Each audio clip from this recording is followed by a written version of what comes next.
僕ですか？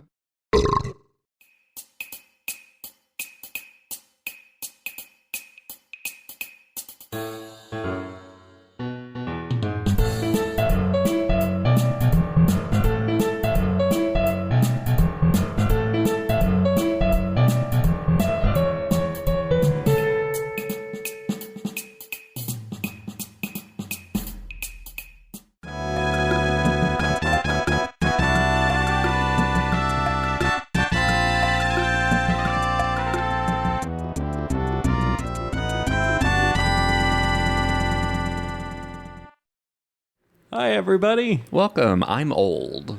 Welcome back to Russ is Old, a podcast about video games. It's been 84 years. It has been a while since 1990X. Yeah, it has. I miss 1990X. We have a lot to talk about today. We really do. We are here to talk about the favorite game of all three of us here at the table, me, Russ, and Chris. Oh, hi. Earthbound. I don't know what you're talking about. My favorite game is Romancing Saga 2, so we already got mine out of the way.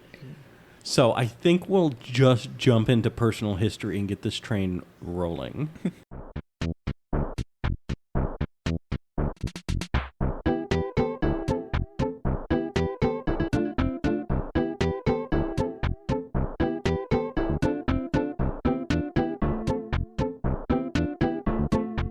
The Earthbound train. Toot toot. I have two bits of personal history with Earthbound that I want to share. When I was younger, I was in community theater when I was a kid. I never would have guessed. And my parents came to every performance of every show. I don't know how they did it. I would lose my mind watching the same play over and over and over again.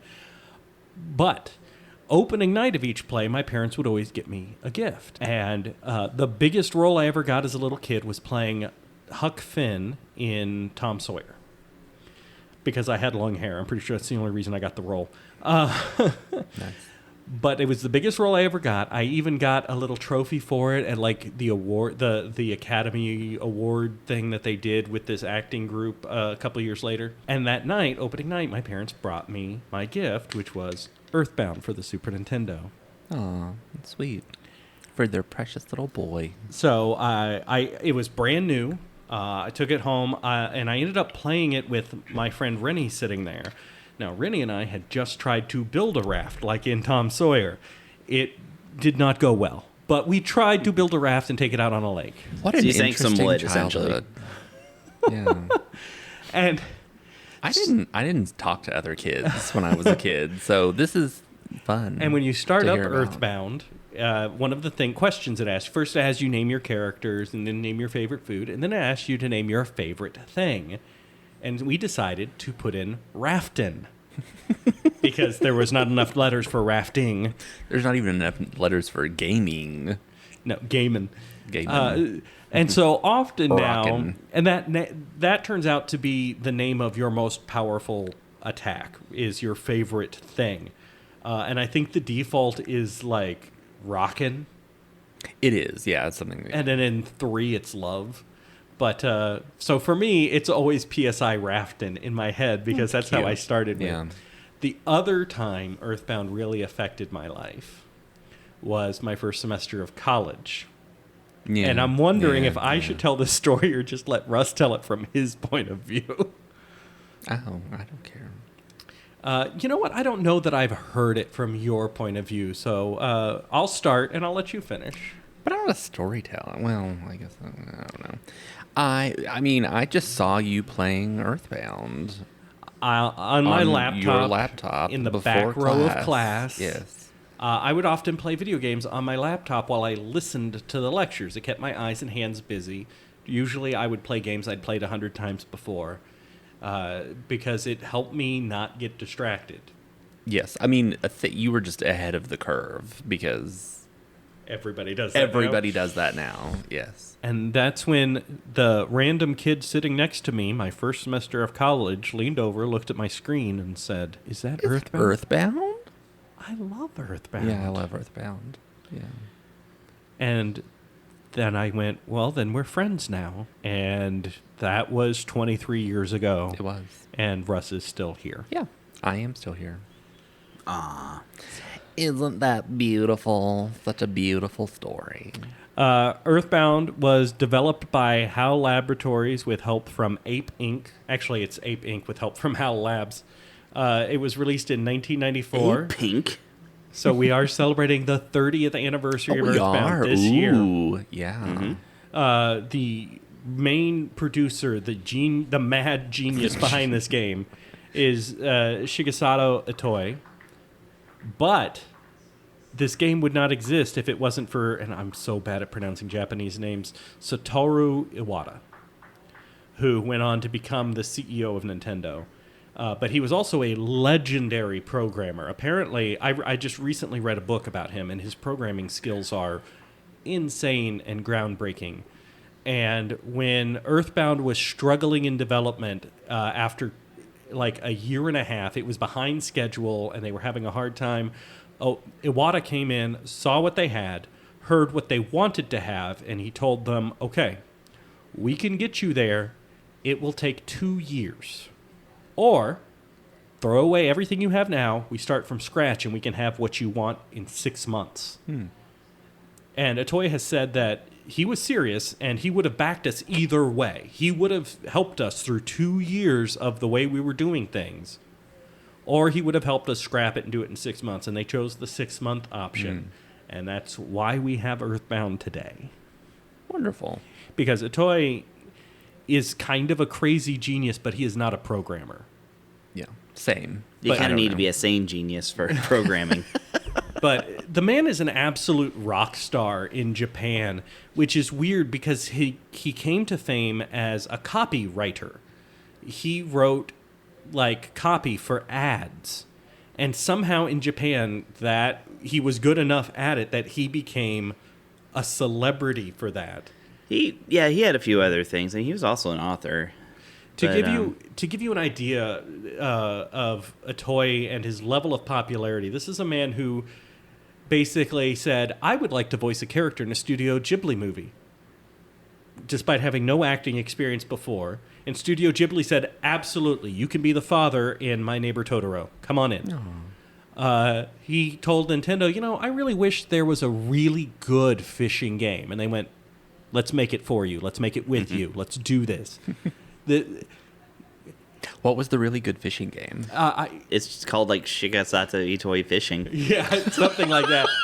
It came out in the... That's terrific. Yeah, it came out in Japan. It's on like a Super Famicom, a Super Game Boy style cart, because I guess it has a Game Boy interface of some kind. We know how litigious Nintendo is with defending its trademarks and all of that.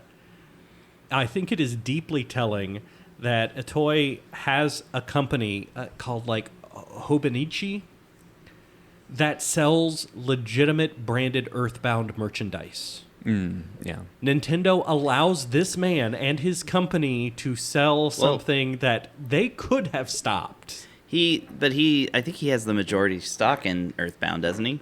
Yeah, but he's not the sole owner, and Nintendo, famously very litigious about wanting control over its properties to any degree they can. But when this man was like, hey, I just want to sell merch to the fans of my product, Nintendo was like, okay. Sure. So that's just the level of celebrity we're talking about. The actual title is Itoi Shigesato no Base Tsuri no number 1. So Shigesato Itoi's number 1 bass fishing. Okay. Bass fishing. Bass fishing. Why did I say bass? I read the word. That'd be more interesting, but sure. Yeah. But yeah, I would love a fishing game where you name. Fish up guitars. Yes. It is his name and number 1 bass fishing. Very nice. Anyway, I've gone on for way too long. Russ, what is your personal history with Earthbound? I just saw the game. Well, have we reviewed Mother 1? Yes. On this podcast? Okay. We did. So anyway, I have to ask every time. So I was a Nintendo Power subscriber.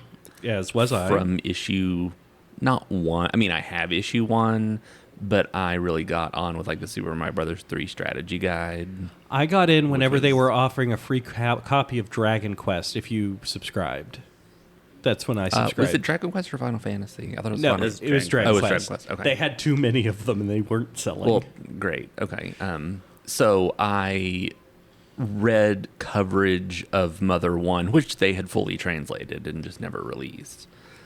So I was aware of that, and then I just saw there's like this Earthbound game and blah blah blah in Nintendo Power. So I wanted it. It was weird. It was up my alley, and so I saved up my money. Nobody bought it for me. I wasn't a special child. Well, anyway, I was. But anyway, You're still a special child. I am so special. I bought it at a Babbage's. Remember Babbage's? Babages. Yeah. I was a Funko-Land kid myself. I got it at a Babbage's, and I got in the big box that came with the strategy guide, and bought it with my own money, and was just really addicted to it. And the guy that sold it to me was, he's like, "You have really good tasting games." I remember him saying that when he sold it to me. I don't know if he was flirting with me. I was 11, but that was where it started. Yeah. Chris, do you have any personal history with this game? Have you ever played it before? Never once. No, just kidding. Liar exaggerate on Yeah. Twitch. Yeah. I didn't understand that reference until I was like 37. Yeah, I was embarrassingly old when I figured it out. Also, Chris's name on Twitter is Enrich Flavor, which was the original mayor of Forside. Yeah. I have a long history of stealing names from Earthbound, using them for my own purposes. If you email penatellagiovanni@gmail.com, you'll get me too. But I created that for one of those. It's like a burner account for an extra Nintendo profile, because I have like 7 of them, because I have to download from all these regions. Anyway, enough about that. Earthbound, I was first aware of when the ad campaign went out that said, "This game stinks," and had scratch and sniff stickers. Yeah. My cousin was really interested in that. He loved bad smelling things. And so we checked out this ad and these scratch and sniff things, and we're like, ugh. I still remember, I had the olfactory sense, of course, is the sense that most strongly evokes memories of the past. So I can still remember what that ad smelled like. I thought the game, though, looked really cool, and I was not aware until much later that it was an RPG. And once I found that out, I was like, I got to play this game. I want to play an RPG that I haven't played before, because up to that point, I'd played every one I could find. The local mom and pop rental shop got in a copy, and I was among the first people to go up and rent it. And because I had such a good reputation there, having rented Final Fantasy VI about 87 times, rented the original Final Fantasy a lot, at least enough to beat it, and there's only one data on it, right? So Yeah. that tells you how much I rented that. They entrusted me with the strategy guide with my rental, because they had it, they just weren't handing it out with the rental, because kids would abuse it. Yeah. Oh. So I did get to actually play the game with the strategy guide, even though I did not own it until 2001,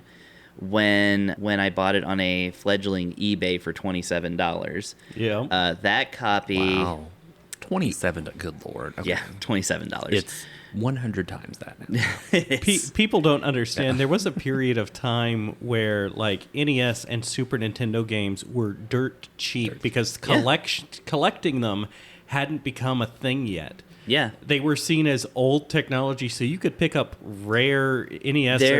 I traded in my entire NES library for a copy of Starfleet Academy for the Super Nintendo. This is what the economy was like back then for video games. Yeah, I could talk all day about that and my obscene collection of stuff I mostly bought in the early 2000s with no money. But we're talking about the one game I bought for $27 in 2001 on fledgling eBay. I had to borrow my friend's credit card. I had to pay her cash, and then she used her credit card to buy it because, eBay. And I didn't even have a credit card. You didn't need one back then. You could have done a money order. Nah. Quicker with a credit card. Yeah, definitely. Because I was like, I need this right away. I didn't even have my own account. I need this in my veins. Yeah. I was the kid that my AOL Instant Messenger profile contained a link to a download of the SNES emulator, I want to say 9X, and a copy of Earthbound, the ROM, that I hosted myself on my own website. It was just a page that said, here's the system, here's the ROM, go have fun. Cute. So yeah, that worked too. I have a couple friends that really got into Earthbound based on how much I proselytized it I can imagine. as a young 20-something or late teenager. Anyway, I've beaten the game at least once a year between that 2001 and about 2019. It is my favorite video game. I did recently purchase not recently, it was a couple of years ago, but I did purchase the strategy guide and have read through it, even though Nintendo provides it for free on the website, which is great. Yeah, Earthbound at certain points has been like the only good thing in my life, you know? Like, it's one of those things where when everything else seems hopeless, you can play that through that game and feel better. So yeah, I can't put into podcast words how special that game is to me, except to say it is the one in terms of true. Yeah, important Means video games. so much more than just the game itself. Exactly. This game is a part of who I am. Yeah. Oh yeah, and I meant to say 2002. I came up with I started using Carpainter as a screen name. I registered a Zanga with Carpainter. A guy messaged me through Zanga and said, "Hey, I'm Carpainter everywhere else on the internet, and I really want to be Carpainter on Zanga. Could you give me your screen name?"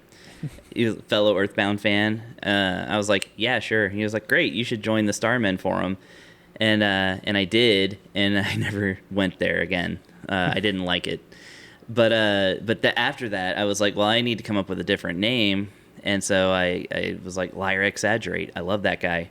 Okay, and so ever since then, I've been Liar Exaggerate everywhere I go. And then you started working out and eating a lot of garlic. Yeah, exactly. Digging for treasure in my own house. Yeah. And to this day, if you can find me on Twitch at Liar Exaggerate, just spelled out as one word. And when I lost that screen name on Twitter due to hacking, because Twitter has never been good, I lost the name, and so I was like, okay, so I just pulled another name and got Enriched Flavor, and I've used a lot of Earthbound names for different things. Cute. I actually, the Starman forums. First of all, I got the Rock Candy games from the Rock Candy soundtracks from Starman. Yeah. Which we'll probably talk about in music. But I also got, back before smartphones, back when I had an old flip phone, I learned how to program the ringtone note by note for the 7 melodies, or the 8 melodies. 8 melodies. Yeah, 8 melodies. On my phone, so that was my ringtone for my flip phone for a while, was the 8 melodies from the Starman form. So you do know music. Man, when it comes to Earthbound, I know some music. Here's the thing that I want to address before we move on to the review proper. Nowadays, most gamers have heard of Earthbound, right? Earthbound has a pretty big following. Sure, yeah. It has a well-established reputation. I had... a guy was over at my apartment and he brought his little brother over, and his little brother was just looking at my games and he saw Earthbound and went, "Nobody has Earthbound."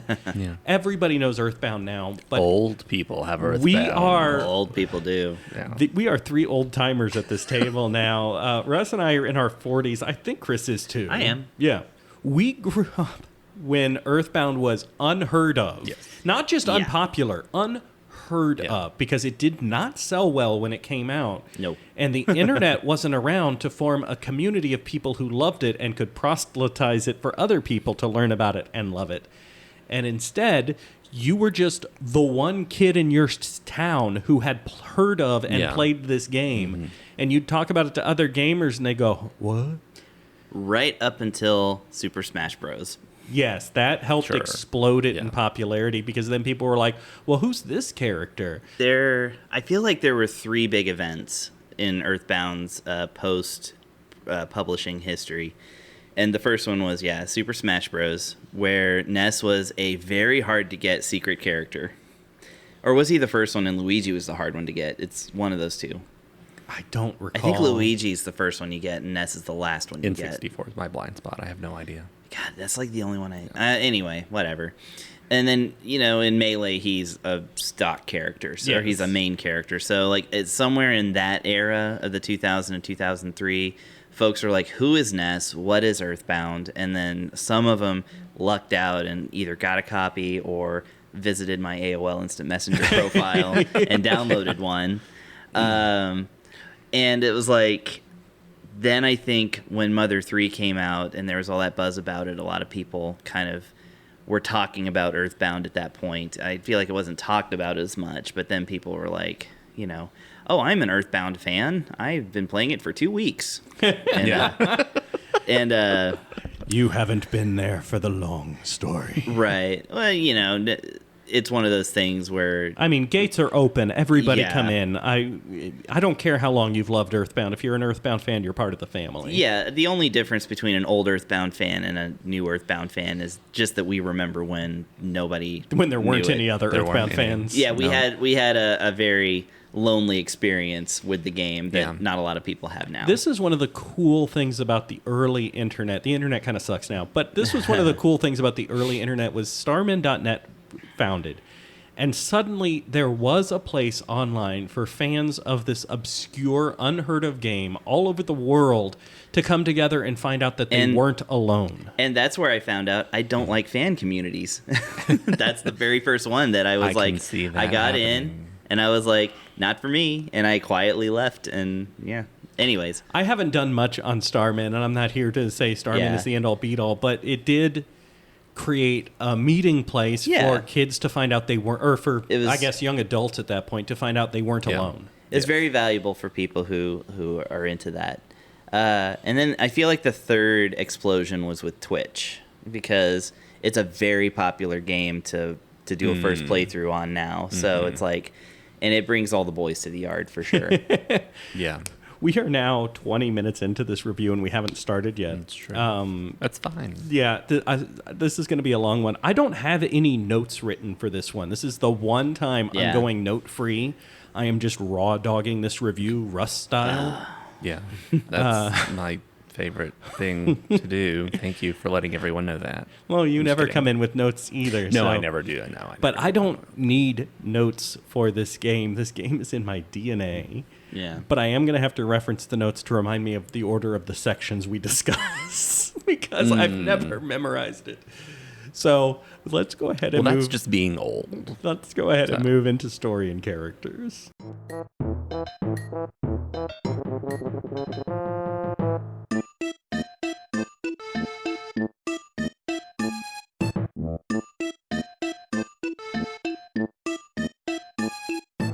I don't have notes, but I need the paper pop, so here's some paper.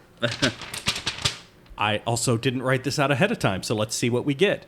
When a meteor strikes a small suburban town, a young tween lad learns that he and 3 kids he hasn't met yet are destined to save the world from a great and devastating evil. From 10 years in the future. With the help of a flying insect that is not a bee.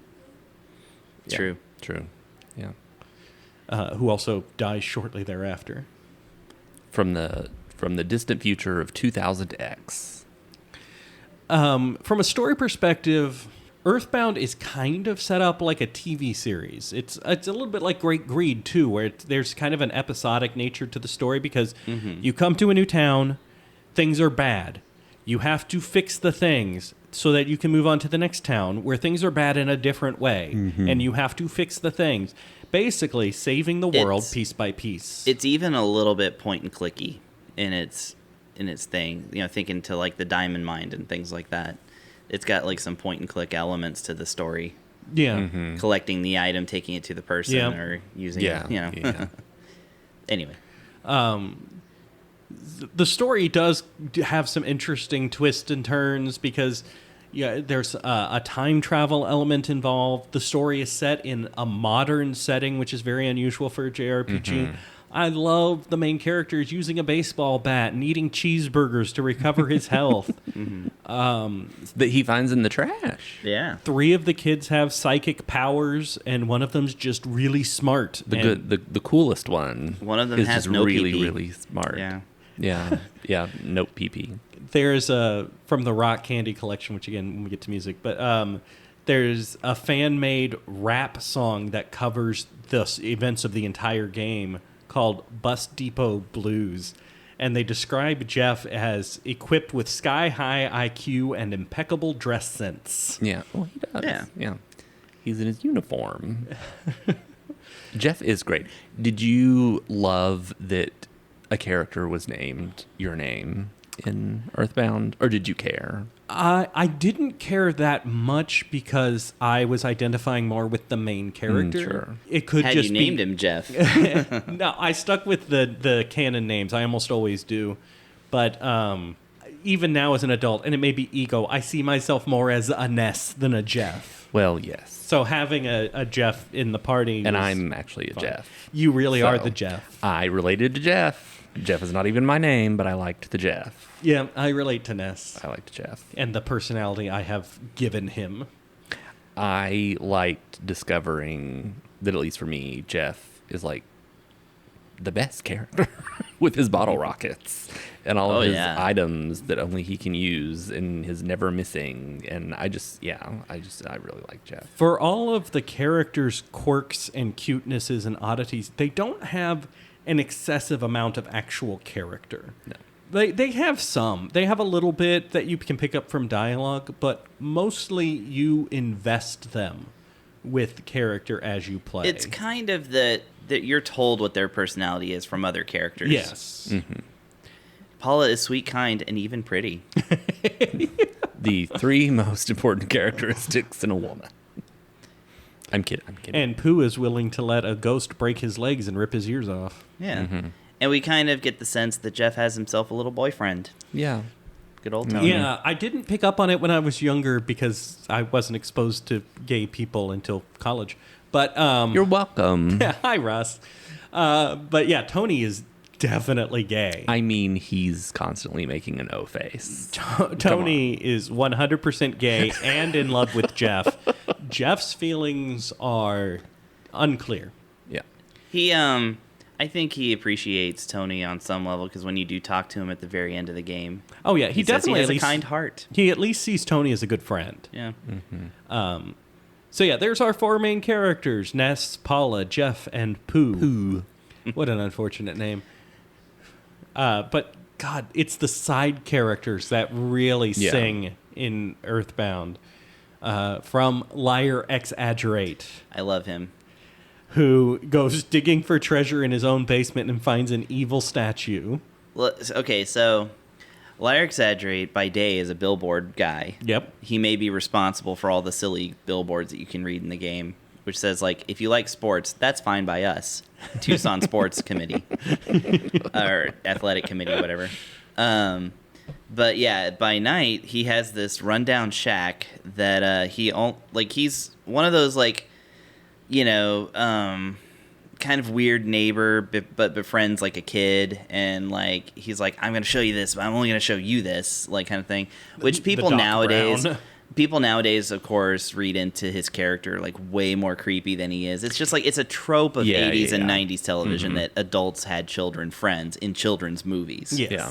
So there was always an eccentric adult that's like harmless, and I always got that read from Liar Exaggerate. He's the harmless, neighbor that's eccentric and has dug a mile-long hole in his own house, which is totally run down. Possibly even that the house only exists to cover up that hole. And under it, he discovers the evil statue, and he shows it to Ness, but then sends him away because he might have greedy thoughts. But then he sells it to a local cultist or a cult leader called Car Painter. He says, it's not that I needed the money, but his unbridled mania affected me. As you know, I'm a sucker for sentiment. So off topic, but this is a fact that I learned that I love to share. So probably the most iconic adult-kid friendship in media is going to be Back to the Future, right? Doc Brown and Marty. Sure. Yeah. And the original planned draft of that script actually explained how they became friends, and it is wild. Doc needed to raise money for his experiments and tests, so he was making drugs that Marty would sell to other kids at school. Was Amazing. this like the dark version of the movie before that had Michael J. Fox? I don't know at what point that changed, but that was in the original draft. The Doc was breaking I bad. love that. I never knew that. And Marty was obsessed selling drugs with at high school. Because, as you know, the original actor that was going to play Marty McFly was Charlie Sheen. Yeah, I could see that now. That works. That's a total lie, by the way. You internet people are gonna have to Who is it real? look up the real answer. What was his real? Who was it really? Because I can picture him, but I can't remember his name. I can't remember his name either. He's I a have nobody. always been. I mean, I love Back to the Future, but I've always been obsessed with like the dark version of it that we could have gotten, and I didn't even know that. So you've added to my treasure trove of information. You're welcome. I love Paula's parents. I love that. Yeah. Because Paula gets kidnapped by Carpenter. Eric Stoltz. Thank you. Okay. Yes. And her parents don't realize she's kidnapped, although most of the rest of the town knows she's kidnapped. Yeah. So you go to... We'll come back to that, by the way. You go to her house and you're like, I need to meet this psychic girl because she's been reaching out to me in my dreams and she wants to be my friend. She's been leaving me voicemails. She's been leaving me psychic voicemails. By the way, I'm a friend you haven't met yet is a phrase that has special resonance for me and Russ now. Very much. We were the friends that haven't met yet. And then... As we were both 11 years old, getting this game and playing it and then meeting, 7 years later. But then her dad goes to get her and finds out she's missing. And then as you walk around town between then and going and rescuing her, sometimes her dad just like runs through the streets screaming her name. And it's the funniest damn thing. He tries to tempt her home with a yummy piece of pie. I love the side characters. In Threed, the zombie town, you put down zombie fly paper to catch the zombies. And there's one guy going, I wish they made pretty girl fly paper. And then he acknowledges that that's a problematic statement. He's like, oh, I probably shouldn't have said that, huh? Yeah. No, you shouldn't have. And because most of the kids are psychic, at least in my headcanon is the reason this works is because they're psychic. They can talk to animals. So you can talk to moles and dogs, and some of them are possessed by the spirit of the developer and tells you how the game works. Oh, Ruffini the dog. What if that was just a ruse? And Ruffini just knew he was in a game. Yeah, Ruffini or he's just saying that. Because video games do exist in this world. Which is Earthbound exists in this world. Yeah. I love... So you have to get out of the first town, and in order to do that, you have to beat up the cops to convince them you're strong enough to travel to the next town. After you do that, whenever you talk to the chief of police, he says he's trying to beat Earthbound, but it's really hard. And my headcanon is it's because he obeys the police in the game, so he can't get to the second town. Exactly. That is so clever. I never thought about that. There's two clever references in One-Net that I really love. The other is if you talk to... So one of the things is the way that you get out of town is, of course, you have to defeat the local gang leader. The Sharks and Frankie. Yeah, Fearless Frank. Or Fail-Proof Frank, sorry. And Frankie Stein. And Frankie Stein Mark II. Anyways, you have to go to the local arcade, to the backyard where Frank is thinking about peace and love, to beat him up. And to get to the back of the arcade, you have to go through the arcade, which is, filled with the gang members of the Sharks, who are all wearing skeleton pajamas and glasses, and are named funny things like Yes Man Jr., which I always loved. Just meaning this is a middle-class kid because his dad's a yes man in a business. So cute. So good. Clever. I know. When you talk to the kid to get to the backyard, he's like, hey, do you want to join our gang? And if you say yes, he says, come back after you finish Earthbound, thus presenting you a paradox. Because, you have to beat him to continue, but you can't. Yeah. Yeah. And there's also, of course, the building in Foreside, which has the committee meeting for the development of Earthbound 2. Always wanted to get in that building. Sadly, we now know that building is just empty. Yeah. We could... God, there are so many good characters in this game. So... Monotoli's maid. Even Electra. the elevator operator. Don't look at my hips. Yeah. Why are you staring at my hips? The Runaway Five. Oh. Yeah. What I think is fun about the Runaway Five, first of all, there's 6 of them, which is fun. Of course. They're a band in the game that you rescue a couple of times, and in return they rescue you a couple of times, and they're great fun. In the Japanese version, they are very clearly modeled off of the Blues Brothers. They all wear the same black suit and tie because that is cool. In America, they changed it, and each one of them has its own unique, distinctive outfit because apparently they thought that's cool to Americans, is distinct style, not all of them looking the same. Conformity's cool in Japan. Individuality is cool in America. And so that mentality is shown to us through the Runway 5. I wonder what then they think about the Happy Happy cult, because that's based on a Japanese cult. Yeah, but they had to add pom-poms in America because it looked a little bit too much like the Ku Klux Klan. They also had to take off the swastika that's on them. Yes. Oh, no, wait, that's a different game. Never mind. There's no swastika. Okay. I don't think. I could be wrong, actually. No, I thought there was. There might be. Yeah. Oh, well. I don't play the Japanese version of the game. Where Ness is naked in his dream. Since we're talking about characters, I said a while ago, or a few podcasts ago, that I had a challenge for you guys. Who do you think is the most obscure but still distinct Earthbound character?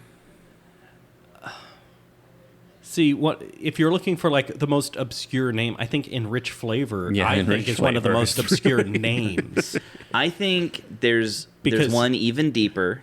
Well, But, so go ahead. Enrich Flavor is when you get to Forsyth. Forsyth is basically New York, and it is being ruled over by essentially a mobster with an Italian name, Monotoli, who has the evil statue that makes his dreams come true, but corrupts him and makes him rule the city. Which you find out is the same statue that Liar Exaggerate dug up and was, bought up by the cultist. You destroy the statue, Monotoli returns to normal, and he's like, oh my god, I've done horrible things. And he turns the city back over to the person who was the mayor before him, Enrich Flavor. Yeah. Except you only ever learn that if, after defeating Monotoli, you go all the way back up to his penthouse in his tower and talk to him again, which you have no reason to do. Yeah, you have no reason to talk to Enrich Flavor, but you can. Yeah.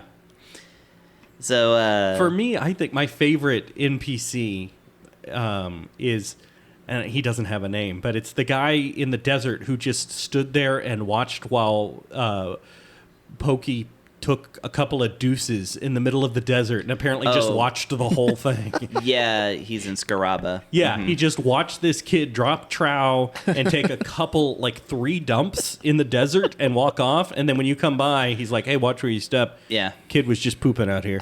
Yeah. Like, that guy just stood there and watched it. Okay. Didn't want to go over there and kick some sand over it afterwards or anything. He's my favorite NPC. It's pretty great. I love so many NPCs in that game. I can't even pick. But I think Russ's is the mouse who loves you. I do like the mouse who loves you. Absolutely. I don't necessarily like, but I like her name, Lardna. Lardna Minch. Lardna, I would name my child Lardna. because you hate children. Yeah, that's true. Lardna, she's pretty important for the early story because she's the only character that murders another character. Yeah. Yeah, she kills the... Like a lot of these games, you get early on a super powerful party member who's with you for a very brief period of time. He's with you for exactly one boss fight, and then he is swatted to death by... Lardna. Pokey's mom, who returns in a disturbing way in Mother 3. But anyways, that's getting into Mother 3 territory. But and we have more than enough to discuss here. I think the most obscure character is Y Todar. I don't even recognize the name. You only know about him if you read the flavor text description of the Royal Iced Tea, a useless, expensive item that you get from the fancy restaurant in Summers.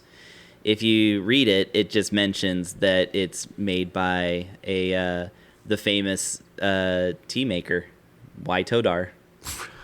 It gives him a name. You never meet him. You have no reason to meet him or know who he is. His name makes no sense, but it's a name.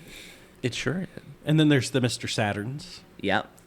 My headcanon is that they have telekinetic powers. That's how they're able to build their village without having any hands. And they're able to work on complex machinery. Yeah.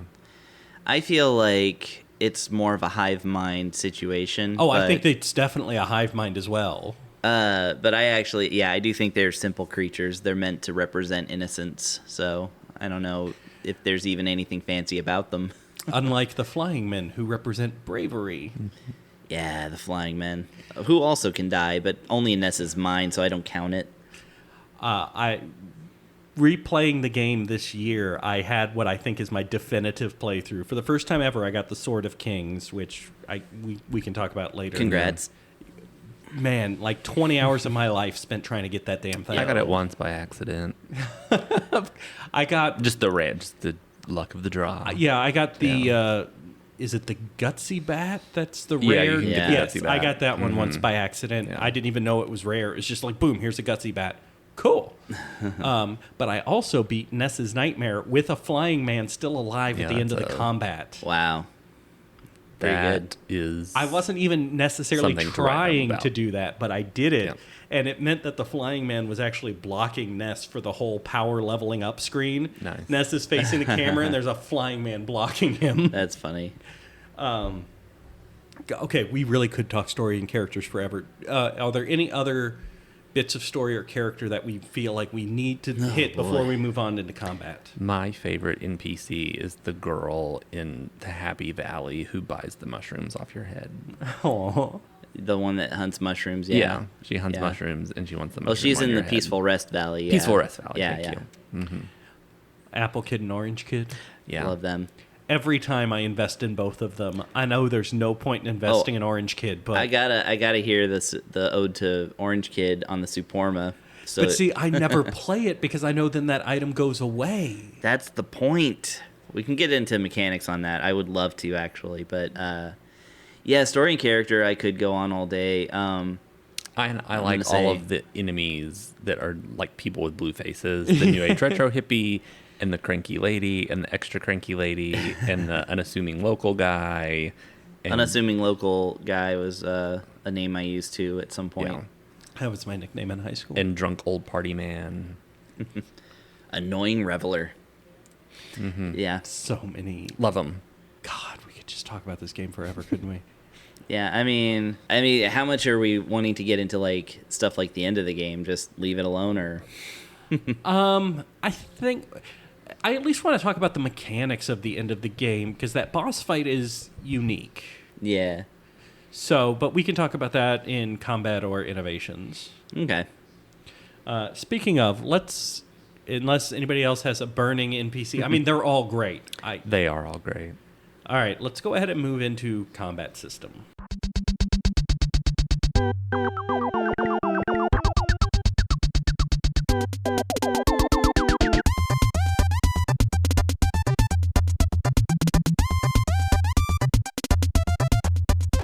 From a visual point of view, it is kind of like the early Dragon Quest combat system. You see the enemy, and then you see little boxes that represent your characters with their stats, but you don't see your characters during combat. And then it's turn-based, pick from menu options. Which is kind of cool because it means that certain things can be expressed that they don't have to make graphics for, like Pokey apologizing profusely. Just like in Dragon Quest Yeah. when Taloon does weird Trips over something Trips but over accidentally something or stabs the enemy. throws dirt in the enemy's face. Yeah. Russ, would you like to talk about the coolest innovation in the combat system? The counting down HP. Exactly. You do not instantly die when you get hit because your HP and PP for psychic powers are on a little rolling counter, and so when you take damage, that counter starts going down, and if you heal your character or something, or if you finish the battle before all the HP rolls down, then you don't die.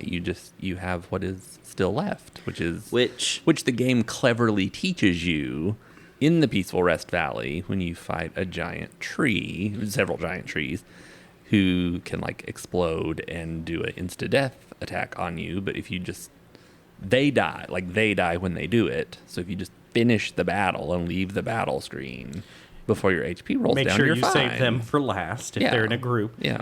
Earthbound has permanently scarred me from tree monsters in Yeah, it is very, our JRPGs. I always know, kill them last, because everybody knows trees explode when you kill them. Yeah, I mean, I'd say it's payback for Final Fantasy Mystic Quest, where trees are just the wimpiest wimps, weak to axe. Right. But of course they would be weak. All of the characters have unique skills in combat. Well, not all of them. Ness doesn't have any super unique skills. But the 3 psychic characters all have psychic powers, but Paula and Ness don't have overlapping psychic skills. Yeah, and there's a very Dragon Quest-esque aspect to Ness in that he is your main healer. Yes, he is the main healer of the magic On top class. of being your tank. Where Paula is your elemental attacker. She's your black mage. Which is different. And then Pooh comes in, and Pooh does have, I think, a little bit of overlap with some of the support spells. But he also is the only one who has Starstorm. She's like a red mage. He has the mirror ability, which nobody else has, which I almost never use. It comes in handy, but yeah, it's hard to... Where he morphs into the enemy you're fighting. Mm-hmm. Jeff can spy on their HP, and of course he has... And he has all his gadgets. He has his bottle rockets and bombs and things that only he shield can use. killers and hungry HP suckers and rust promoters. His inventory is his spell slots. And then Paula has Prey, which is an ability that you use at your own risk. Because it has various effects, most of which are beneficial, but like there is one full party wipe in Prey, isn't there? Or am I thinking of... There's a potential one. Yeah. It's rare, but it could heal everybody in your party. It could heal everybody in your party and the enemy. It could kill your party. It could heal your magic stats. Just like real prayer. Interestingly, they brought that back for Final Fantasy VIII with a selfie. Mm-hmm. Anyways. We're not here to talk about Final Fantasy VIII. We're going to insert a little bit of Final Fantasy VIII. I just really want to talk to about Final Fantasy VIII, I think. There is not a lot to the combat system beyond what we've described. It is pretty straightforward. So two things that I think for 1995 were extremely handy was auto fight and auto win. Oh yeah, auto fight actually great for healing when you got that counter going down. I usually would switch it to auto fight because I know I could depend on my healers to get there in time, because you don't have to menu while your life is like running down. So that's actually a good strategy. Yeah. And yeah, if you're too strong for an enemy, you can just automatically win the fight, and the game still hands you all the goodies. That is a great innovation. So it's one of those games where enemies are visible on the screen, which I love. And it is more common now instead of just random encounter. How you approach the enemy determines how the combat is going to go. Unless you are significantly stronger than the enemy, or if you beat the boss of a dungeon, enemies come for you. They see you, they charge at you. If you're able to sneak up behind an enemy, you get a surprise attack. You get to go first. And if you are substantially stronger than that enemy when you do that, you just win and get the experience and the money added to your bank account from your dad, who you never see because your dad is a phone. If the enemy touches the back of any of your characters, then they get to go first. It's a surprise attack on you, and it sucks. What I like that you mentioned about that is that after you beat like the boss of an area, and as you're walking out, the regular enemies just run from you. Yes. And so you can just back attack all of them and instantly win. And I always end up like after the giant step, and I fight the giant ant. That is the dungeon I was picturing. I like super over level for the cop fight, because you can just run behind all of the enemies and instantly kill them. Mm-hmm. Yep. Yeah. Grinding while an option games is very, very easily exploitable. Yeah. But you don't want to grind too much, because there's a segment, I mentioned the Flying Man, there's a segment where Ness gets a significant boost of stats and levels near the end, unless you're already max level, in which case he doesn't get all of those sweet boosts. Not that anybody ever does this, but he gets a second one if you can reach level 99 with him. Okay, no, I've never done that. Yeah, I've reached level 99 with my whole cast before because I also have overplayed a game of this before where I got all the special things.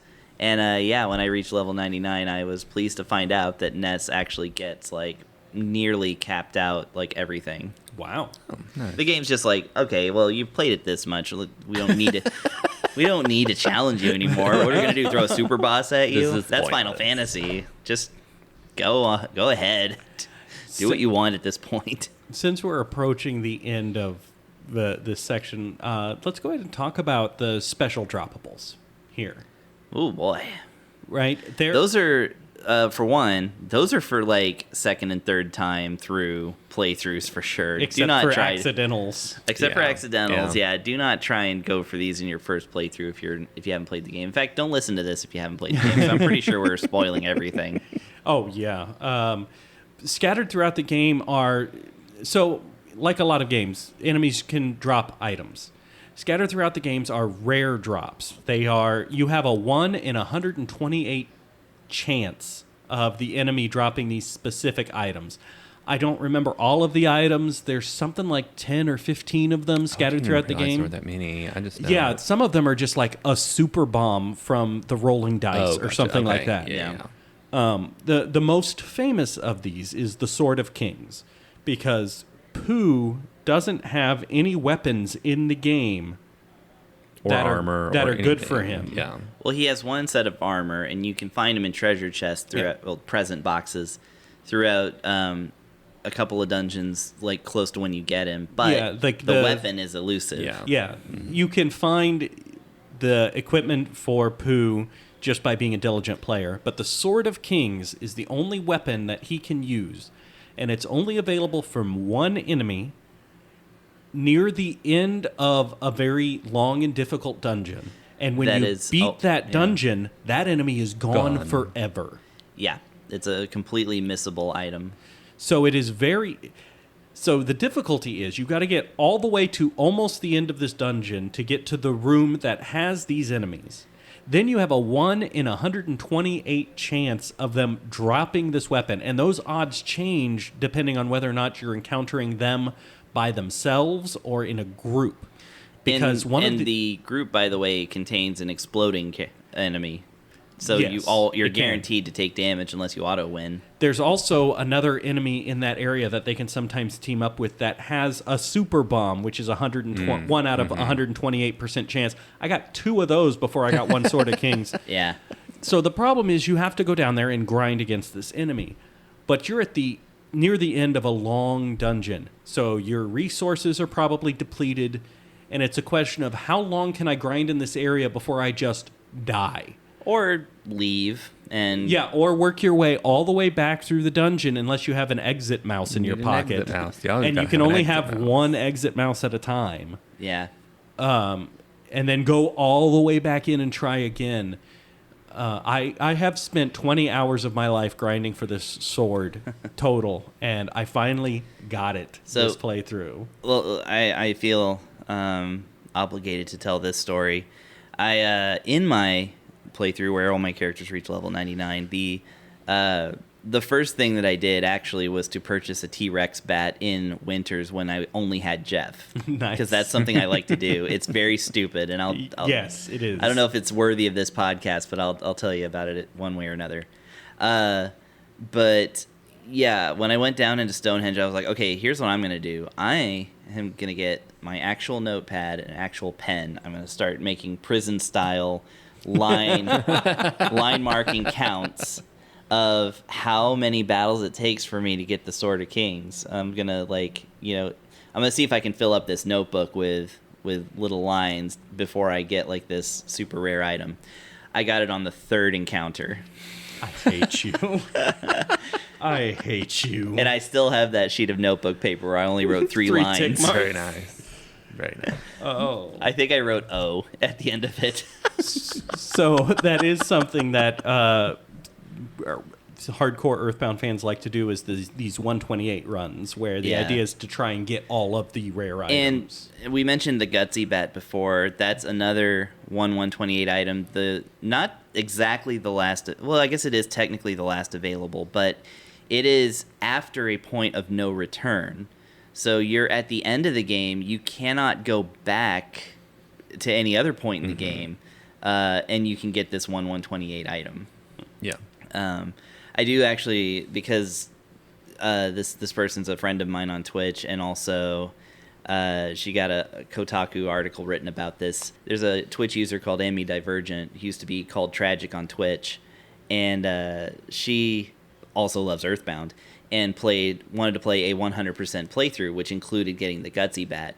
It took 5 days worth of streams, and these streams are hours long each, like 8 hours or something. I don't remember how many hours it was exactly. The article details this.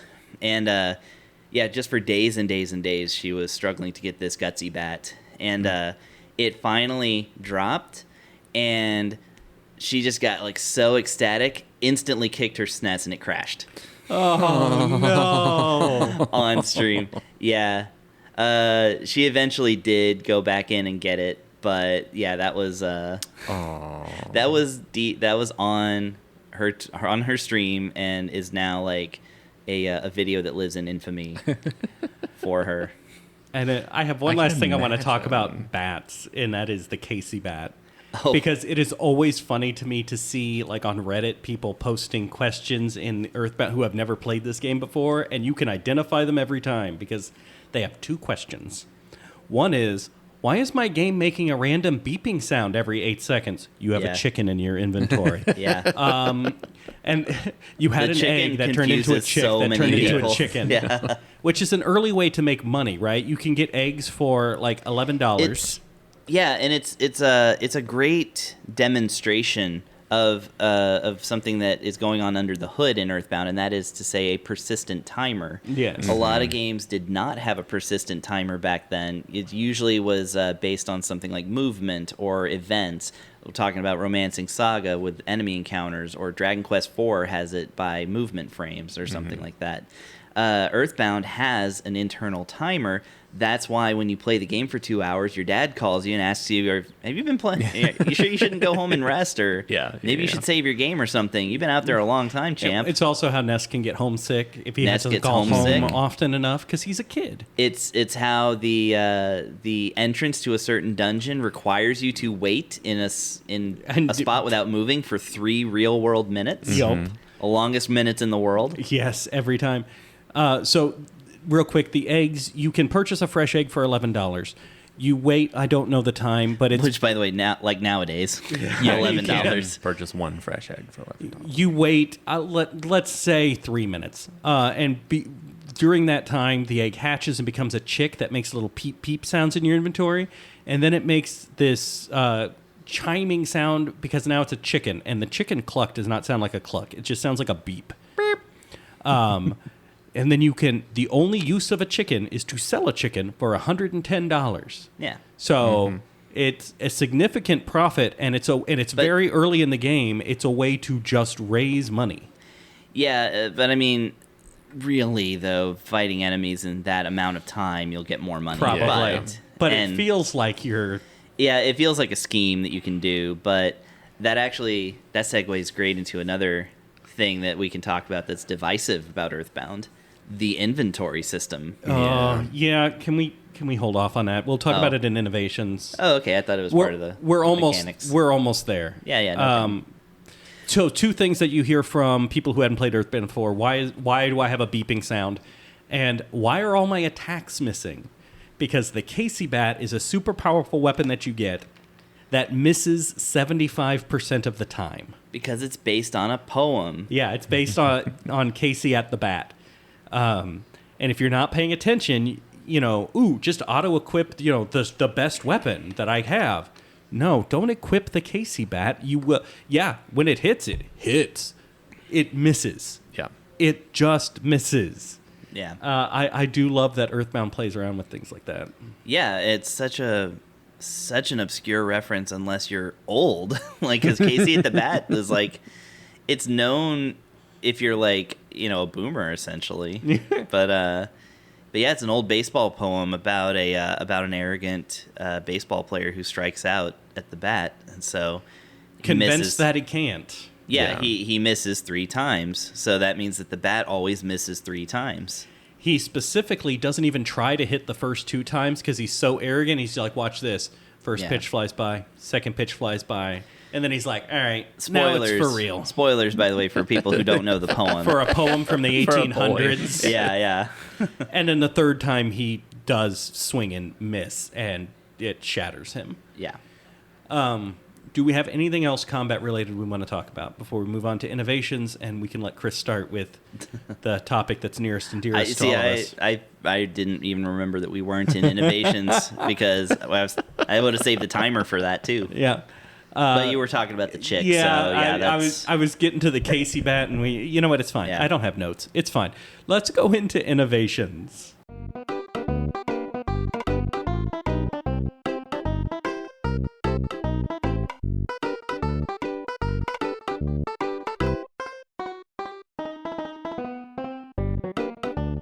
Okay, so a divisive innovation about Earthbound that I don't think is actually an innovation, it's just a thing, is the inventory system, which is very limited because you are kids with pockets, and Ness has a little yellow backpack.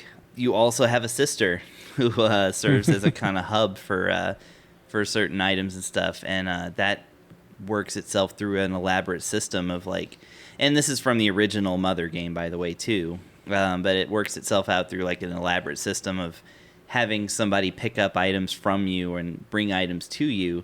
And the game has a whole lot of essential and permanent items, including items that cannot be sold or dropped, which end up kind of cluttering the inventory system otherwise. But I see it as a positive, but I want to hear y'all talk about the negatives first, because I'm sure you see it as a negative. I do. I feel like this is the one. Maybe I should let Russ go first. I do a lot of talking. Russ, you go first. Oh, it's just unnecessary. They needed a bag. They needed a bigger backpack. Yeah, they needed a U-Haul to drive around with it. One of those delivery vans that you see in town. I like to hoard items. Like every playthrough, I get the Super Machine, and I don't play it because I want to have it. And Paula's mom also gives you a hand aid, which is a unique item. It's just a little healing item. A homemade Band-Aid. Yeah. It's the most precious thing. And I never want to use it or sell it, so I keep it in storage with S-Cargo Express. The problem is, even S-Cargo Express, where you can store items out of your inventory, has limited storage. This is the only thing in the game that I think needs to be improved. And I get the limited personal inventory, right? Especially for combat, because otherwise Jeff would just be unstoppable. Right. It would just be multi-bottle rockets all day, every day. And it's based on the Dragon Quests that were around at the time. Because usable items and also personal inventories. But Dragon Quest has evolved that. For me, there are 2 solutions to the inventory management issue. Because you have to do a lot of inventory management. Even your equipment takes up inventory slots, which, if you're fully equipped, you have... and Ness has to carry around a soundstone and an ATM card and a receiver phone. Like, very limited inventory by the time you get to the end of the game. Which is great, because Ness can still receive a call without the receiver phone if his dad calls him. 2 possible solutions. One, S-Cargo Express has infinite capacity. I think that's the messier of the 2 solutions, but I would take it. The second is what the Dragon Quest series has done, where each character does have limited personal inventory that you can use in combat, but there's also a party sack that you can store an infinite amount of stuff in, and then when you're outside of combat, you can rearrange your inventory, so like throw stuff in the sack, pull stuff out of the sack, shift it around. Either one of those I would take over the current system. So here's my weird argument for the inventory system that I love. And before I talk about that, I want to say that I also love an item, the old dirty sock. Yes, I don't use it. When you pass through the Dusty Dunes Desert, you may find a contact lens in the sand, and a sign instructing you to take it to the 2nd floor of the Foreside Bakery, where you will meet a man named Penatella Giovanni, who has the Mr. T sprite, which I love. And if you find his contact lens for him, he rewards you by, he basically, well, also, again, this is the NPCs revealing a depth of personality to this game that not other games really didn't have at that time. You find out that he was raised to not throw anything away. You get the sense that he's a low-key hoarder. But yeah, you never ever throw things away. So losing a contact lens, you still want to find it, and that's significant. It's personally important to him. So he gives you another sentimental item that he is willing to part with. That's an old dirty sock. If you use that old dirty sock in battle, it may knock out the enemy, for a time. It'll just, its effects are, kind of a stun effect. But yeah, you may end up with that old dirty sock in your inventory forever. And that, I think, is telling as to the intention behind the inventory system, which is the game wants you to use items as you get them. Mm-hmm. They want you to heal yourself with, they want you to use those cookies when you're fighting crows, and you can only heal 6 HP at a time. You're not supposed to hold 500 cookies. You're supposed to use a cookie after every battle if you took a hit, because eventually then Ness learns how to heal himself. But I wanted to get to the end boss with 500 elixirs in my inventory. Exactly. Yes, they don't understand. Mega elixirs are for collecting. Not for using. Not for using. Maybe one in the end boss as a treat. I love... you never see it in your first playthrough, but if you're clever in Chrono Trigger, you can just load up on Mega Elixirs all you want. They are not special, because the final dungeon in that game is not only optional, but it's a treasure trove. It's literally just a treasure house. I don't know why anybody would complain about the final dungeon in Chrono Trigger. Anyways, that's a different 1995 game. But the thing is, about it is that you're supposed to use the Suporma machine and have it break on you. That's amazing. You're supposed to use the dirty sock and read the flavor text. You're supposed to buy a ruler from a hippie or a nerd, actually, I think sells you is it a hippie that sells you the ruler? I think it is. Yeah. Anyways. Yeah. When you use the ruler... It's a nerd that sells a protractor, I think. Thank you. Yes, that's perfect. Yes. This is all in the kind of...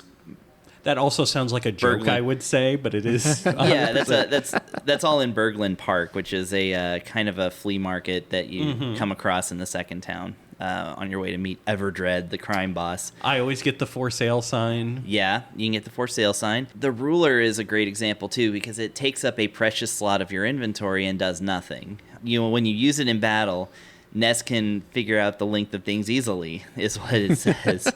This is all just meant to be a brief delight, and then you throw the thing away, because it's, like I said, the game infuses its personality into all aspects of it. And I think that the fact that your inventory is special, it's limited because it's precious, and I think that it encourages players to use up items that they're not going to use up later, because you want to read it, get the benefits and stuff like that out of it. You don't want to just hold on to things because it's all not going to carry with you to the end. There's no New Game Plus or anything like that. So I always like that as a message, is to use up that stuff in your inventory, because there's really no sense. A full inventory is not going to help you in the end. You don't have access to your sentiment. Yeah. I use the Hand-Aid. I have never used the Hand-Aid. I just use the Hand-Aid. I keep certain things, but yeah, I try to use everything knowing full well that the game kind of wants it that way. And that's another thing, is that the game doesn't want you to rely on items like Final Fantasy does. For instance, it's very hard to purchase something that heals your PP. It's stuff you pick up throughout the game, but until at least close to the end, there's not really anything that's going to restore all your magic. Yeah, magic pudding. Yeah. You get as much of that in your dreams as you can. Yeah, you can buy a PP healing item from your own mind, as much as you can carry. And then have Escargot Express. Or no, I don't think Escargot Express can. No, you have to carry it. You carry as much as you can out of there. Ness in his pajamas with a big armful of pudding, or in the Japanese version, completely naked. Naked. Yeah.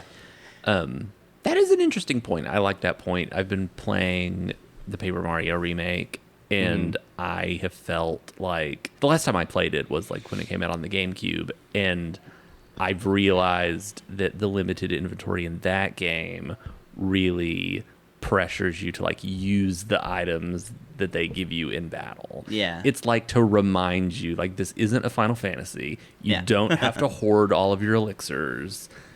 Every Final time Fantasy- you get a fire flower, just use the damn fire flower. Final Fantasy X, where your entire inventory fills up with weapons. Yeah. So I do like that.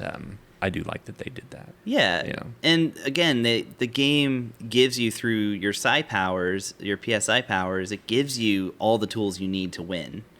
And of course, again, there's a good point about Jeff's inventory that, you know, he has all these amazing, useful gadgets. You can't carry all of them. Mm-hmm. You know?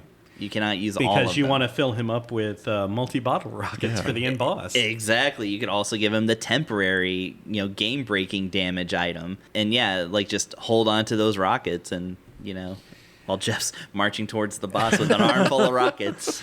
Speaking of the end boss, I do want to talk about the final fight against Giygas. Giygas. I've said Giygas Even before. I don't know how I pronounce it Yeah. right now. I think it would be Giygas. I'm going to stick based with on Giygas. Yeah, I think just based on, like, because in Japan he's called like Gīgu, right? Yeah. Mm-hmm. So yeah, it's kind of, there's no voice acting, there's no proper pronunciation. So The final boss fight is a nightmare. Once you actually get to the final phase, it is these horrific images twisting and turning. It is dialogue that is horrific and contextless. It is attacks your characters literally cannot understand. are we going full spoilers for this one, or I guess so? Yeah. Okay.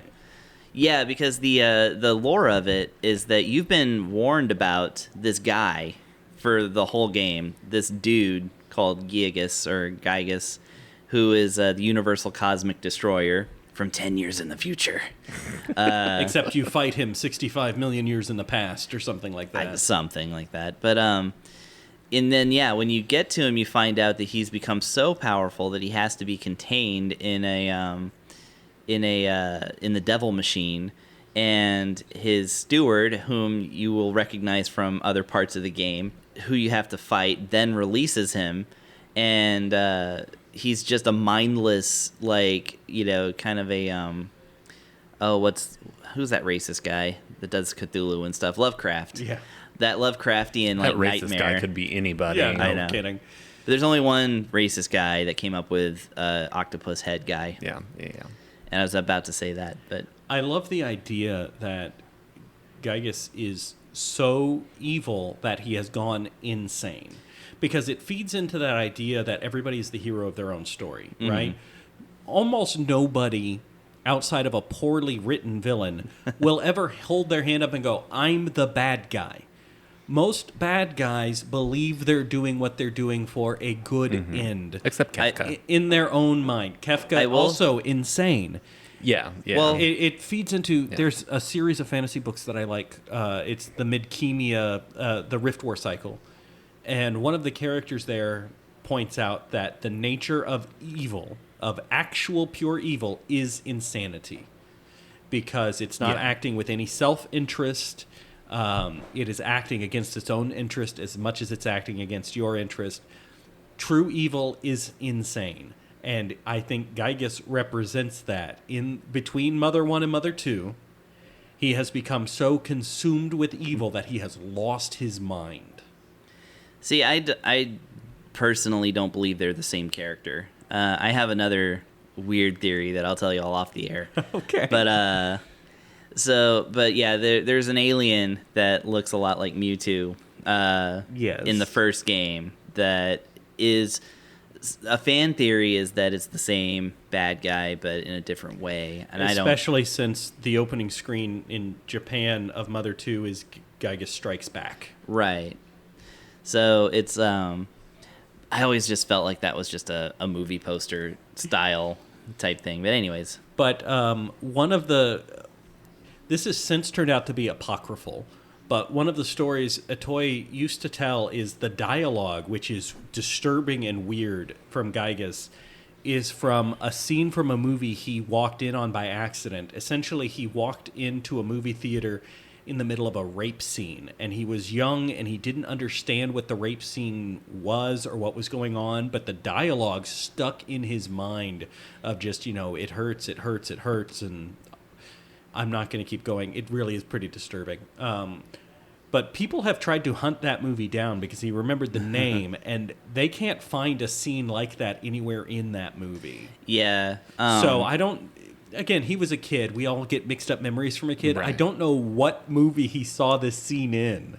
I have that same thing. There's like some weird, disturbing movies I thought I saw as a kid, but I don't think they actually were. I think they were just like a dream or something. Mm-hmm. I once thought I went to the zoo and saw some kind of animal that was like a elk or gazelle or something, but it had like blue Christmas balls coming out of its antlers. Yeah, Russ, we were there. We saw that together. And I swear that that's a real thing. Yeah.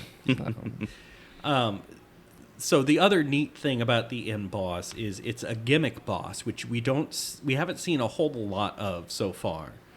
But when you get the boss to its final form, it cannot be beat. You can, no matter how much you attack this thing, you are not going to defeat it. The secret turns out to be to have Paula use her prey ability, which is an ability that 99% of the gamers have not used in like the past 15 hours at least, because you have more reliable, powerful stuff available to you. Yeah.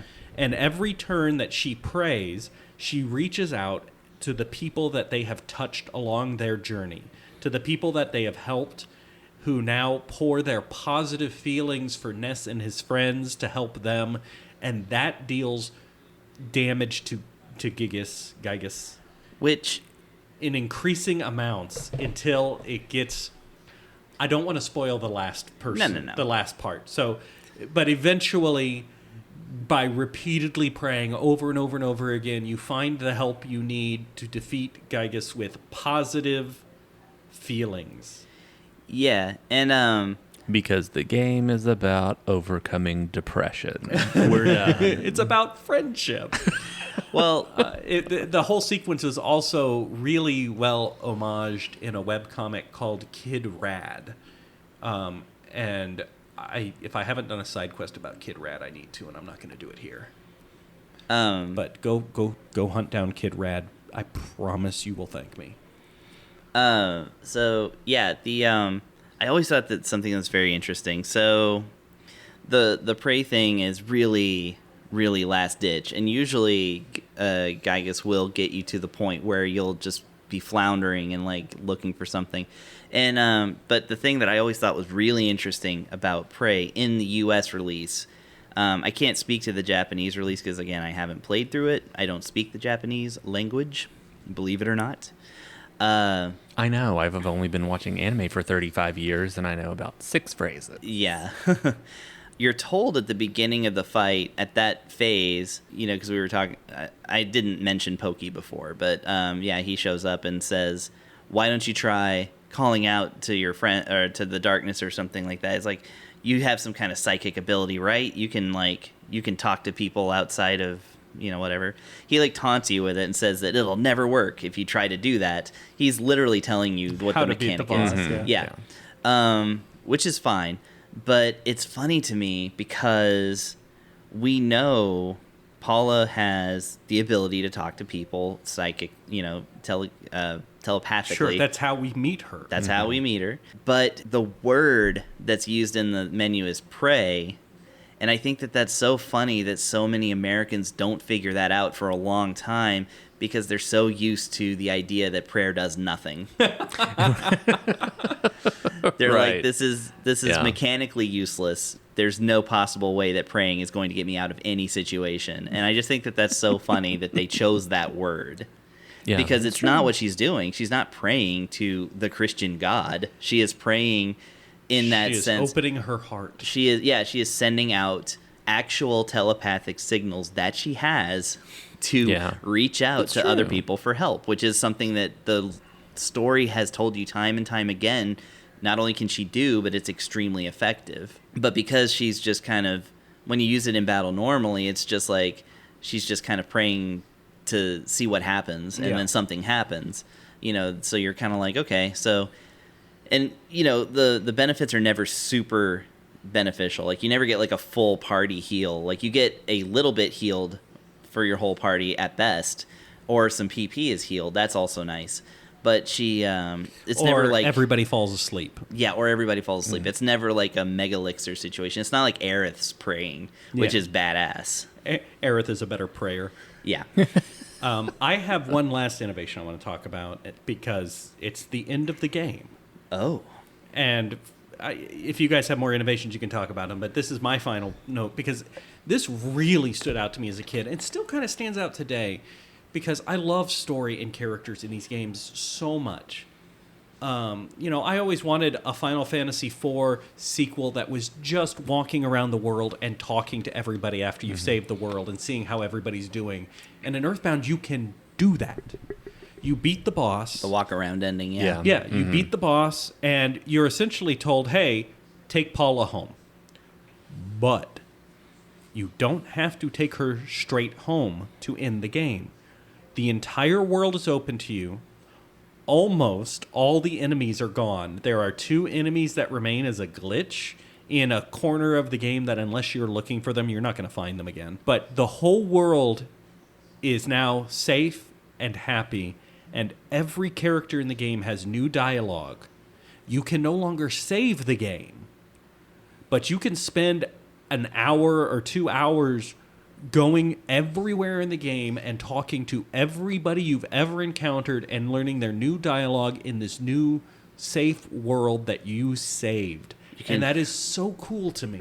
You can find out the ultimate fate of the Stoic Club. I was just thinking about that, the Stoic Club, which is it's a philosophy club where people sit around and stare at a rock and have deep thoughts, becomes a trucker bar. Yeah. And no kids are allowed. Perfect. But yeah, that is an innovation to me. It is. I saved the world, and now I can actually, at my leisure, in whatever order I want, see what happened to the people I cared about. Instead of doing just like a slide reel of, and Frankie went on to work at Mock Pizza. And no, you can just go there and talk to him if you want to. Or not. If you hate Frankie for some reason, you're just like, no, I don't want to go to Mock Pizza and see Frankie. You can learn the story, the end of the story for anybody you want in whatever order you want, and I love it so much. It's good. Yeah, the Stoic Club was my favorite as a teenager because of this one character who has possibly the most verbally dense dialogue in the whole game, which is, didactically speaking, seminal evidence seems to explicate the fact that your repudiation of entropy supports my theory of space-time synthesis. Of this, I am irrefutably confident. Some great vocabulary words that you can learn in that game. Learn your SAT words. Before we move on to music, are there any other innovations we want to talk about? We're getting into the home stretch, although I think music may take a little while too. But yeah, I mean, I'm good. I can talk about it all day. Russ, do you have any innovations that are No, lingering? I think we covered them. All right. Then let's move into what is honestly an important part of this game as well. And that's coming from me. Chris will tell you music's an important part of every game blah, blah, blah, because he's paid by Big Music to do so. But let's talk about the music of Earthbound. I like to get those checks from Big Music.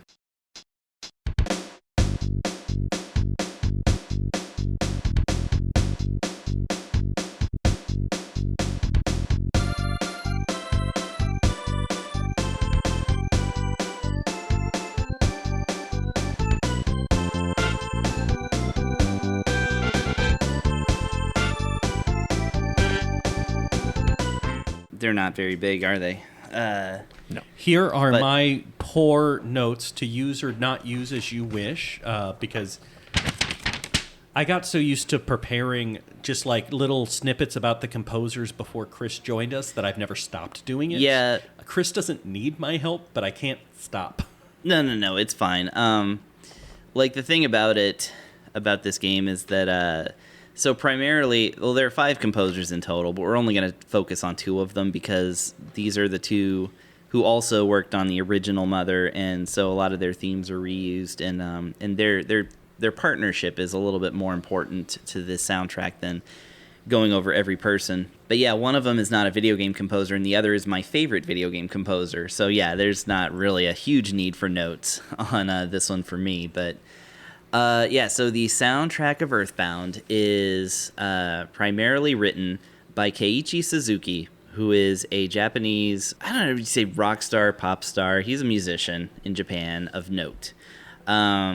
He, like I said, was brought in to work on Mother 1 as well. But not being a video game music guy, he was joined by Nintendo's own Hirokazu Tanaka, a.k.a. Hip Tanaka, a.k.a. nowadays Chip Tanaka. Hip Tanaka is, like, so important to video game music in general, but especially to Nintendo. He selected the sound equipment that the Nintendo Entertainment System would use. He predates, I think he is their first composer, if I'm not mistaken, from back in the arcade days. I could be mistaken on that, but he definitely invented the sound chip for the Game Boy. Or at least was responsible for its sound. Again, the actual facts of what he does is a little fuzzy because there's not... Early video game music composition does not have a lot of facts and logic to it. But what you do know, he was extremely instrumental in the creation of the Nintendo sound. Instrumental, yeah. Bum. And his soundtracks, while your Marios and Zeldas were, of course, written by Koji Kondo, who is, more well-known, I would say, in general, than Hip Tanaka. Hip Tanaka did a lot of the R&D 1 games, which include the original Metroid, Kid Icarus, the original Game Boy games, such as Super Mario Land, the conversion of Tetris, so... Because, he basically converted that folk music to be the famous Tetris theme. It also says something to how invested Nintendo was in Earthbound. That, no, we get it, Atoy. You want to bring in, a non-video game musician? That's great. Can we pair him up with the greatest video game musician we've got available, and they can just work together? And this is actually towards the end of Tanaka's composer credits for Nintendo, because he would go on to head the basically the Pokemon anime. Yeah. He would work for Creatures or whatever it's called, and he was kind of I don't know if he was straight up the president, but he was one of the main guys behind the Pokemon anime. So thanks, Pokemon, for taking him away from us. Nowadays he actually does chiptune music, so creating original music on hardware that he himself pioneered, which is great. And his albums are brilliant, by the way. You should check out Chip Tanaka. He's on Spotify and all that. Anyways, so yeah, they paired them together, Suzuki and Tanaka, and the two bonded over their love of the Beatles. So a lot of music in the game, a lot of text in the game references the Beatles. Pop quiz. Can you name this Beatles album? Blank, blank, blank, Turday. And then Can you name it? And yes then or no? The options are yes or no. And if you say yes, yesterday, you got it. Notre Dame? No, that's not a Beatles album. Or song, yeah, but yes, you are right. Which was, of course, that joke totally nailed when I was when I first came across it. I was because I didn't know the Beatles song, and I was just yes or no, and I was I don't know. And I just chose yes. Anyway. The music in this game is very distinctive. Yes. It's very distinctive music. It reuses a lot of themes from Mother 1, Pollyanna. But weirdly, not all of them. And No. It's got a different 8 melodies. Yes, that is correct. Yeah, so for instance, the when you're Ness solo and you're walking around in the overworld, you hear Pollyanna, which is one of my favorite songs. Pollyanna is now the music that you hear in your home, but slowed down and kind of warmed up into a slower, jazzier thing. You have the weird music was largely in this game handled by Tanaka, and Suzuki did most of the tunes. So your One-Et, Tucson themes, those are Suzuki. Pollyanna is Suzuki. Here, Tanaka's contribution was more the cave music, where you just hear bouncy synths or something like that. The Dungeon Man music, the best music of all of all time. Naturally, the Giygas music, or Giygas or whatever. Just the pure rock of that soundtrack at the end. Oh yeah. Pokey Means Business is a song. You can It's actually great... hear the guitars wake up. Well, it's a joke. It's actually it's a prank almost of a song. So when you start this song, it's the second to last boss in the game. This is where just before you get to actually see what Giygas looks like, you're fighting Pokey and the machine, the devil machine, which is invincible. You're actually fighting Pokey. But anyways, the music comes in and it's very Dragon Quest-esque in the sense that it sounds like the final boss music to Dragon Quest 3, I would say, or even 4. But it just has this very arpeggiated do-do-do-do-do-do-do, like kind of, doobie-doo, bleepy bloopy music, like very much like Game Boy style music, or NES style music. And then at a certain point, it just drops in this heavy guitar riff, and the rest of the song just turns into this metal, so good. This great metal song that includes just this blast beat double bass kick and all this other stuff right at the end, and nothing else in the game sounds like it either. So I laughed aloud when that happened, and I don't know if it's just because the music is so good or because I love this game so much, but I own so many soundtracks and versions of this game. I mentioned Rock Candy earlier. Rock Candy is a thing that Starman.net did where they just basically said, hey, any members of our community, do you have remixes, remakes of Earthbound music? Let's make some fan albums. There are 5 Rock Candy albums, which, by the way, I don't think you can even get on Starman.net anymore. I don't know where you would find them. Probably not. Good luck. But they're great. They're what I listen to whenever I'm writing because it puts me in a good mood because I love the music so much. So all the books that I've written have been written with the Rock Candy soundtracks playing in the background. The opening theme to this podcast is a track from one of the Rock Candy albums. So it is a remix of an Earthbound theme. It's called Chompin' on File Select. And if I could remember the name of the person who did it, I would 100% credit them. Sir, you did a great job. Yeah. There's some other little, again, the soundtrack is, I think it's 250 tracks long because they would build a whole nother track just to put a police siren in the background. That's kind of how the soundtrack was built. So I can't go into every song, but I will say some other neat tricks that they used. One, straight up sampling a Beatles drum beat for the Megaton Walk, which is when you get through the Dungeon Man, which, by the way, the Dungeon Man is one of my favorite pieces of video game writing. Is the arc of a man who is an amateur dungeon designer who eventually becomes a dungeon. He's living his best life. He really is. And of course, in himself, he has a yellow submarine. Of course. The yellow color is coincidence, is what they say. But I think they're lying. He briefly joins your party, which is very funny because he's 50 feet tall. And made of stone. But when he has joined your party, when you're in the outside world, it will play just this drum beat with a little bit of a sound in the background, and that's just straight up a sample from a Beatles song, which is kind of great, called, like I said, Megaton Walk. And another thing that I really like is one of my very favorite songs is actually the one where you're naming your characters. It's called Your Name Please. Bokuska. Yeah, and it has a voice sample that says "Okay, Diska," which I'm saying that in exaggerated American, right. But I think we all thought they were saying "Okay, Scott." Yeah, I always heard Bokuska. I don't even know what it means, but that's what it sounds like to me. It's just, is that okay? Yeah. Okay, Diska. So basically, what that was is that was a sample of who was it? I think it was Itoi's voice that Tanaka had captured. And yeah, there was also the ending credits music which is called Smiles and Tears, which is a fantastic piece of music that incorporates the 8 melodies that you find throughout the game. Has a little line at the end that just says, "I miss you."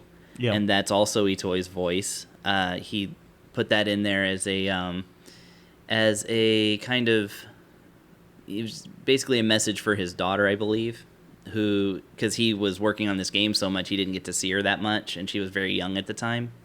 That's the story I've heard about it anyway. And then, of course, another story is that the very distinctive Mr. Saturn font is based off of his daughter's handwriting. Mm-hmm. Yeah, not the American version, of course, because his daughter probably doesn't know how to draw in English. how to write Right, in in English. But yeah, the Japanese version of that is apparently based on his daughter's handwriting, which is great. Yeah, there's a lot of love that was put into this game in every single aspect, and the music is just littered with it, like just all over the place. The Mother series is very much just the passion of one man, and joined with the creativity and drive of the people he was able to surround himself with. Yeah, exactly, and that's something that we sometimes miss in video games. In film it would be called an auteur. Right, I was just about to use the word auteur. I was just like, you've got your auteur guys, like, Toby Fox or whatever, that largely work by themselves or with, one or two other people or small teams. Sometimes you do have that visionary that's in the game, but Earthbound is almost unique in the sense that the person involved is kind of already well known and a celebrity and had this crystal clear vision for how he wanted to write a story. And the most talented video game making team in the world helped him create it and put their own personalities into it. And that is so rare. I think we're veering into final thought territory here. We are. Do you have any more about music? Nah, we could talk about music all day. We could talk about any aspect of this all day, but we've been talking for over an hour and a half. So that's it. I love this game. I really do. I would like to talk about the influence it's had on people and how people play it and then want to make their own Earthbound and mostly miss the point of what makes Earthbound so special. I do have to say, if I hear one more game described as, if you like Earthbound, I'm going to... I have learned that inspired by Earthbound means stay away, because what I interpret from Earthbound isn't what other people get out of Earthbound. They focus on one or two aspects, like, oh, it's a modern setting, so hone in on that. Or, oh, they made a fart joke, so, like, fart jokes everywhere. Like, no, if you want it to be inspired by Earthbound, it needs to be inspired by the whole experience, not the one or two parts that stood out to you. And it's an experience that can't be replicated, the development of it. So it's, why even try? Yeah. Just make a clever game, call it a clever game. Let's move into our final thoughts. That was a penultimate final thought. Yeah.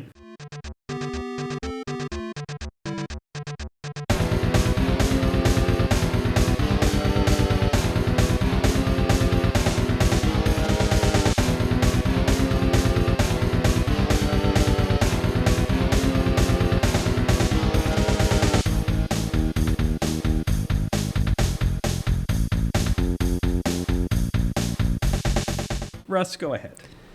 Well, I hope to play this game someday.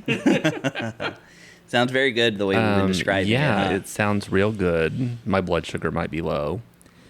No, I do. I really, really, really love this game because this is my favorite game, and I know we probably said this on some podcast where we listed our favorite games. I'm sure we brought it up many times. Yeah. This is my favorite game because it's more than a game, because it inspired a friendship. Aww. So I love the game. So it gets 5 Jeff and Russes out of 5? It does. It gets absolutely, yes. It gets 5 Tony O faces out of 5. There we go. Yeah, it is my favorite game. It is fun. It is super fun. It is super clever and everything. I don't think, like, for me, its combat is not the best I've ever experienced, or whatever is the best I've ever experienced. But this game means more to me than any other video game. And it's still a great game, and so everybody should play it. Everybody should experience it. No gatekeeping the Earthbound fandom. Gates are open. Come on in. Just go experience it, and know that there was a time 30 years ago when the only people playing this were like lonely kids who were getting it from Babbage's or for being in a play, and and showing it to your friends and then them not getting it. I didn't know. I had friends when I was a kid who played who played games, but nobody was into RPGs when I was a kid. And so that was like the weird game that Russ plays. But then I found my friend that I hadn't met yet. There you go. Who appreciated it as much as I did. One of my favorite little hot takes when I meet people and they recognize my Earthbound name, or just the discussion comes up, they're like, I don't even like Earthbound. Can you believe it? It's like, yeah, that was the first 20 years of the game existing. Yeah. Was everybody not liking Earthbound. Go ahead, Chris. I mean, what can I say about I have no final thoughts about Earthbound because I'm always thinking about it. That's fair. Sure. Yeah, it continues to be my favorite game. I'm very excited that it's going to come up because I've been streaming the Nintendo Power's 100th issue list of the 100 best games of all time, which is a list from September of 1997. So prior to... Sweet. It was after N64, but before Pokemon and before Ocarina of Time. Mm-hmm. So very interesting list. I'm trying to beat all the games that are on it. When I get to number 60, that's where Earthbound is. Gotcha. Right below Crystallis. Crystallis is so good. Well, it's either right below Crystallis or right below Maniac Mansion, but those are the two games that flank it. That is a great trio, right? Yeah, there. but also it's 60 like on the list. It's one of the lowest RPGs that isn't Ultima. Whereas now it's probably, let's be fair, top 20. I mean, look. If they were to create an RPG list now, I think most people would put it at least top 20, if not like number 10. Maybe, I don't know. And that's discounting the hardcore fans like us. Yeah, it's hard to say because, again, a lot of people are still just getting around to discovering it, but that's their thoughts, not my thoughts.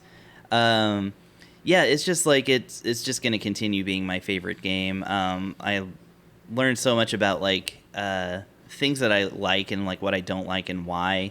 And a lot of it is based on the context of that game. I have gotten to the point now where I can defend just about any aspect of it. So I can, I mean, even the inventory management. Yeah.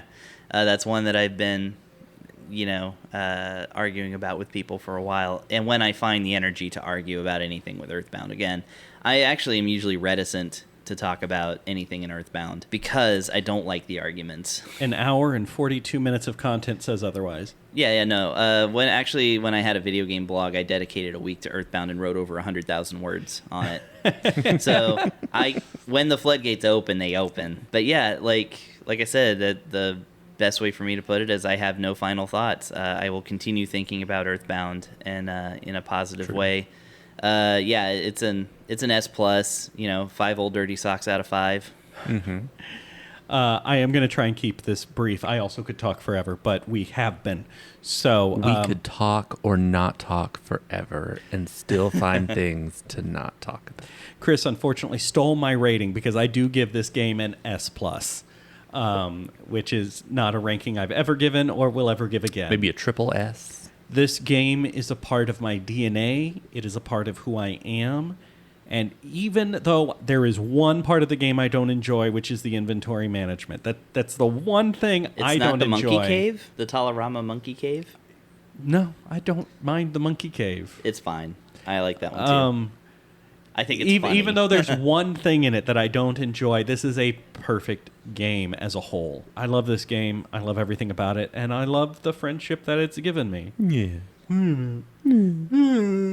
Yeah, and it's probably a part of the reason this podcast even exists. Without Russ, this podcast wouldn't exist. Without wanting to learn more about JRPGs, this podcast wouldn't exist. Mm-hmm. And both of those come back to Earthbound.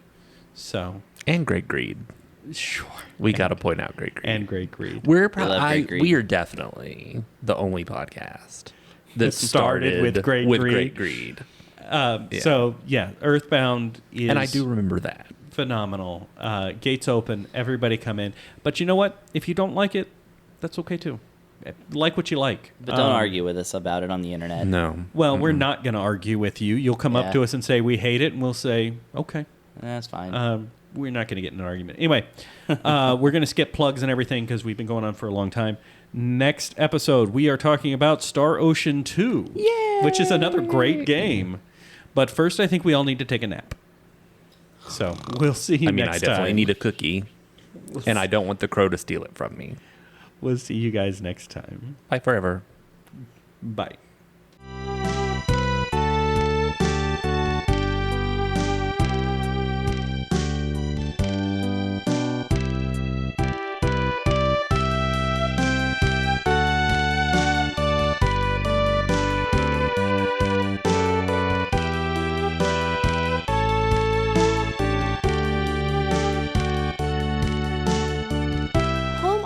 MG is a presentation of Mad Centaur Productions. You can find Jeff on YouTube at youtube.com/Centaur Productions or on Twitter at Jeff Centaur. You can find Russ on Twitter at RussMac25. You can find Chris on Twitch at twitch.tv/LiarExaggerate or on Twitter at EnrichFlavor. Thank you for listening, and remember to save your game before powering off this podcast.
We'll just wait on Russ to finish whatever he's doing. Oh, there's a penis. Okay, I'm done.